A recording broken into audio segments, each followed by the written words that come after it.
I will be very brief because better people than I have covered the facts. I just want to emphasize one point. I'm here because in 1993, I discovered quite by accident that 20 years before, 3 priests, with whom 2 other sisters and I worked in a local parish, were in reality pedophiles. One of their many victims, all very poor little boys from fatherless homes in the project. One of them was my own foster son, Carlos Cruz. When Ramona Cruz was dying, she gave her son to me. And I arranged for him to live in that rectory with those 3 priests. So for the past 16 years, I have tried to atone. I've tried to find some semblance of justice for these children. We estimate 20 to 25 at least, but with no success at all. The statute of limitations made that impossible. None of the men has ever received help or been given the chance to tell his story. And I have noticed that victims who are people of color have seldom reported the crime, mainly because they don't trust the church or the criminal justice system.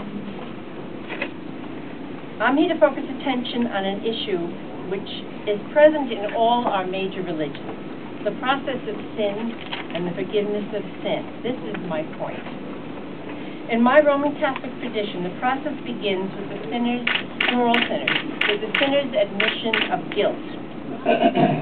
Now, I'd like to point out that the molestation of small children is not an indiscretion that has been mentioned by bishops. It's not an indiscretion by any means. It is a mortal sin in our tradition. Mortal meaning it kills. It kills the child, the spirit of the child. Now, following this admission of guilt, the sinner must express remorse, and that has been done occasionally. But before absolution can be granted, the sinner is required to make restitution.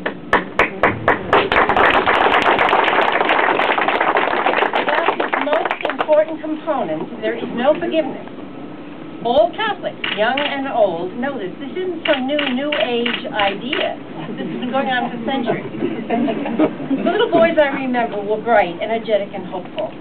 Today, those whom I could find are struggling with addiction, AIDS, they're in prison or they're homeless, and in many cases their families don't know where they are. To this day, they're all dealing every day with panic attacks, sleep disorders, and crippling depression. If those people who allowed the children to be harmed are truly sorry, as they have said they are, then restitution must be done. Those of you who have been elected to public office have a sacred responsibility. We look to you to protect our community, especially its vulnerable members. The Markey Bill will help us bring this sad chapter in our recent history to a just conclusion.